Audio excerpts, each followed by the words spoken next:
จะเป็นเค้กเนาะเค้กผู้สิฮับเจ้าสาวพี่น้องเห็นบ่เจ้ากำลังสิกินข้าวพี่น้องเพราะว่าเห็นบ่อาหารบ่มีหยังเพราะว่ามีลาบปลานิ่นแล้วก็เค้กมันมีใส่กระดูกปลานิ่นไว้ง่ายกันเนาะอันนี้จะเป็นผ้าลายผ้าเลือกจ้าเลยเห็นบ่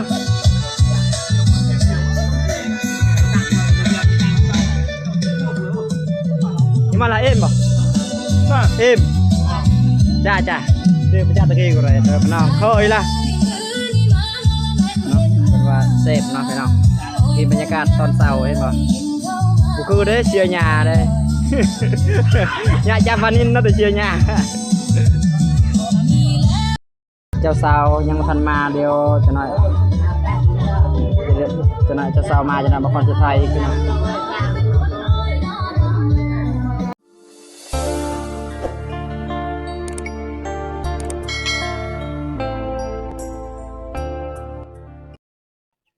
ขอกราบทักทายสบายดีเลยสวัสดีพ่อแม่พี่น้องว่าFCฝั่งลาวและฝั่งไทยทางประเทศนะพี่น้องเนาะตอนนี้มาพบกับพ่อกับซองบาคอนสวรรค์ใส่ปัญญาอีกแล้วพี่น้องแต่กับบุมียังพี่น้องบาคอนสิไปงานแต่งพี่น้องงานแต่งเผาตะโอ้ยเดี๋ยวพี่น้องเพราะว่าไปหับแขกนะพี่น้องเนาะหับแขกเจ้าสาวมาเฮือนเจ้าบ่าวพี่น้องจากชนเผ่ามังกรไปอยู่เฮือนเจ้าสาวเจ้าบ่าวนั้นเนาะเผาตะโอ้ยพี่น้องตอนนี้ก็กำลังสิขามซีพี่น้องเห็นบ่กำลังเข้าสิไปหับพี่น้องเอาเหือดึงเนาะดึงเสือกเนาะแล้วก็เบาคอนไปติดตามกันเลยพาท่านผู้ชมได้เบิ่งนะหน่อยนะพี่น้องเนาะว่าเป็นจังใดเนาะเอวฮิตของประเพณีของเขาแล้วก็ประคอนที่ไทยให้ท่านผู้ชมได้เบิ่งแล้วก็FCได้เบิ่งพี่น้องไปกำลังสาวพี่น้องทีมงานกำลังสาวพี่น้องสองคนทีมงานเนาะเอาไปติดตามกันเลยพี่น้องตอนนี้แมนกำลังเขาจะไปเฮ็ดเอาเหือไปหับนะพี่น้องเอาหับข้ามฝากปูนเลยเนาะพี่น้องโกรธเลย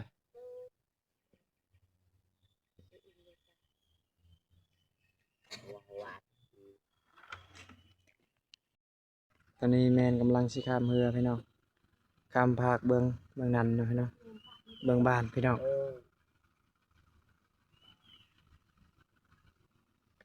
ปูนบ้านจะเป็นทางนั้นพี่น้องทางนั้นในบ้านพี่น้อง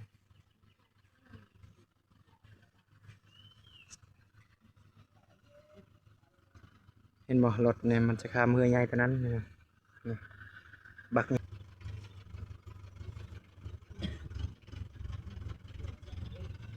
เช็ด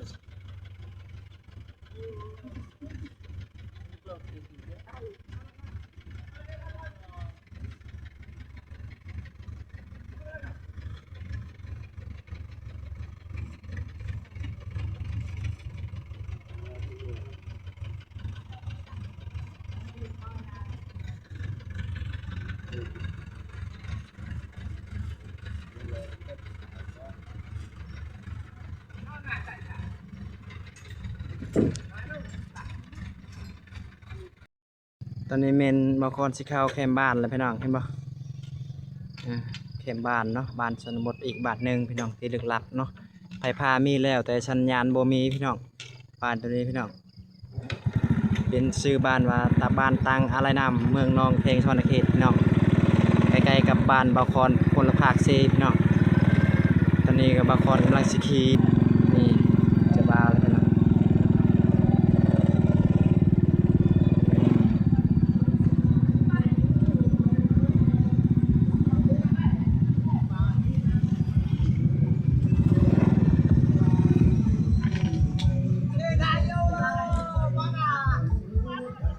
จะเป็นเฮือนเจ้าบ่าวนะว่าเพิ่นกำลังพาสาวๆนะเฮ็ดลาดพานะจะมีสุดธรรมดาเลยเนาะเรียกว่าวิถีชีวิตบ้านนอกบ้านนาพี่น้องเพิ่นเอาตู้มาเตะโรงเรียนพี่น้องเอามาตู้เตะโรงเรียนแล้วก็บ่มีเต้นพี่น้องเพิ่นอาจจะเอาผ้าบัตรธรรมดาเลยพี่น้องแล้วก็ไม่มีเครื่องเสียงเล็กๆน้อยๆพี่น้องเห็นบ่เป็นอิเล็กทรอนิกส์ธรรมดาพี่น้องเป็นนั่นวงดนตรีน้อยพี่น้องเด็กชีวิตบ้านนอกพี่น้องชนบทนะพี่น้องเนาะไปพามีแล้วแต่ว่าบ่มีสัญญาณบ้านนี้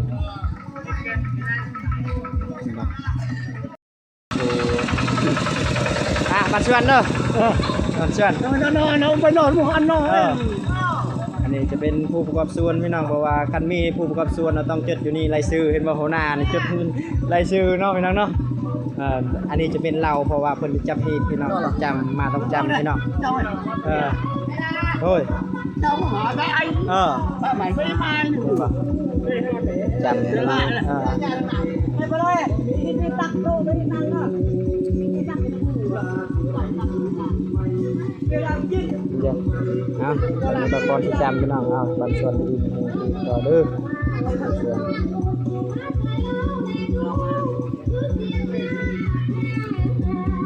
ไป ถ่าย เกี่ยอะไรไม่เนาะ ประมาณเนาะ น้อยใจ แล้วก็ประว่าดิ่งครับประว่าดิ่ง จุดเลยเดินมาจะยืนอันวัดจอกเลย มันเถอะเมฆมันเถอะ อะไรโอ้ยก่อนก็tạiจานkiaเลยก่อน ละจานตะกี้จูเราวัดจะมอยจูไป เยี่ยมประว่าดิ่ง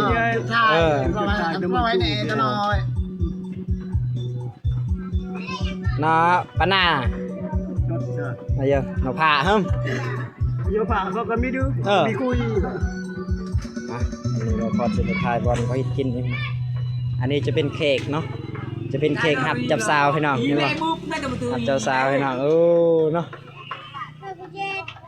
อันนี้เราพอจะไปหาบอลเจ้าเห็ดกินพี่น้องเนาะเดี๋ยวกินนี่บ่ลาบปลานิ่นนี่พี่น้องลาบปลานิ่นเนาะเห็นบ่โอ้โหนังห้องเป็นธรรมดาเดี๋ยววันนี้เปิดกำลังจะเตะกินอันนี้จะเป็นในครัวนะพี่น้องเพราะว่าผู้หญิงเป็นกำลังสิพามักมีเพื่อนเช็ดแกงนะเพื่อนเช็ดแกงนะครับเพื่อนจะใส่เอาหัวปลามาต้มพี่น้องเพื่อนเช็ดแกง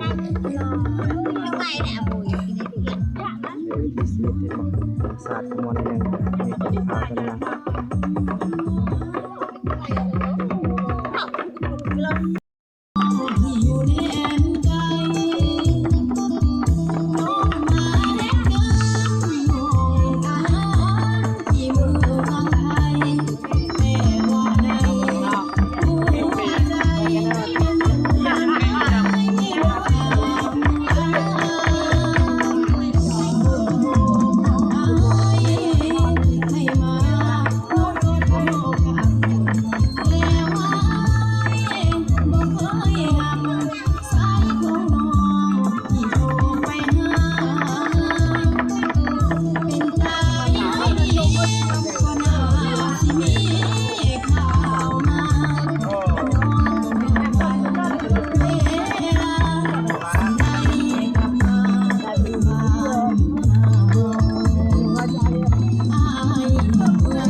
น้องมาขอหันสานก็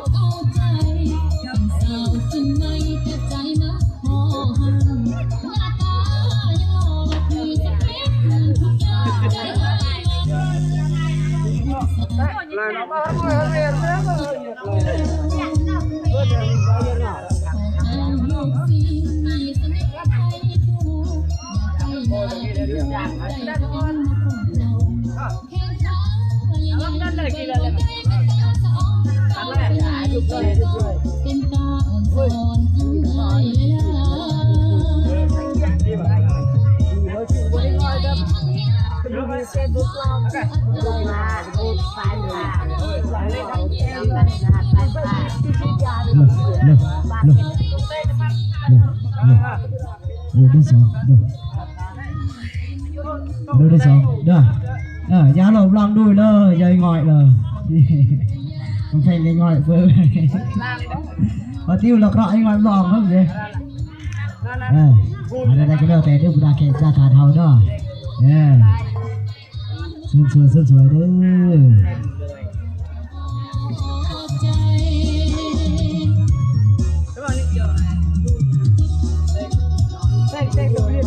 đây khơi vật này này ngại lắm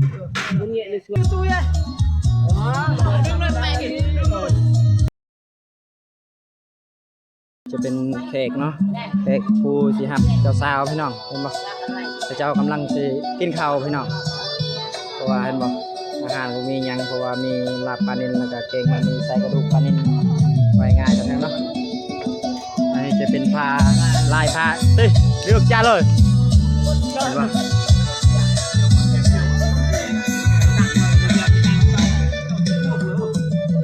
นี่มาละเอ็มบ่เอ็มจ้าเรื่องพระเจ้าตะกี้กูเลยพี่น้องเคยละ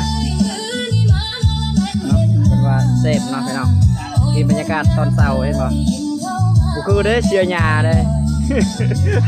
หญ้าจามพานินน่าจะเชียร์หญ้า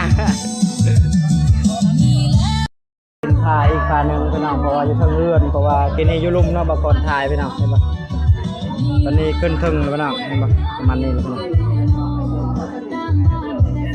ก่อนสิขึ้นกินข้าวอยู่ถึงพี่น้องเจ้าสาวยังทันมาเดียวจะหน่อย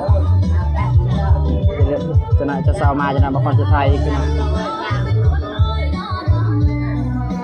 ตอนนี้เมียนเจ้าสาวกำลังมาพี่น้องเห็นปะงูเจ้าสาวเลยพี่น้องกำลังมาเลยอันนี้จะเป็นเจ้าสาวพี่น้องโชว์เลยเปิดเพลงกันเหรอเพราะว่าเจ้าบ่าวไปก่อนเดินมามีสุดเลยพี่น้องเป็นว่าธรรมดาพี่น้อง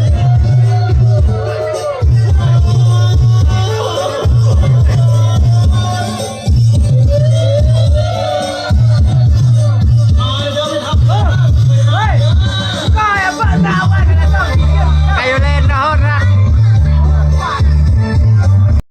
เป็นว่าเพิ่นเสียฮอตตีเห็นบ่ฮอตตีเจ้าสาวเป็นว่าตามมีตามคลองพี่น้องเห็นบ่เอาห้ามอ่อนแล้วก็มีน้ำพี่น้องเห็นบ่มีน้ำฮดเพราะว่าให้อยู่เย็นเป็นสุขพี่น้องให้อยู่เฮือตลอดไปนะพี่น้องเห็นบ่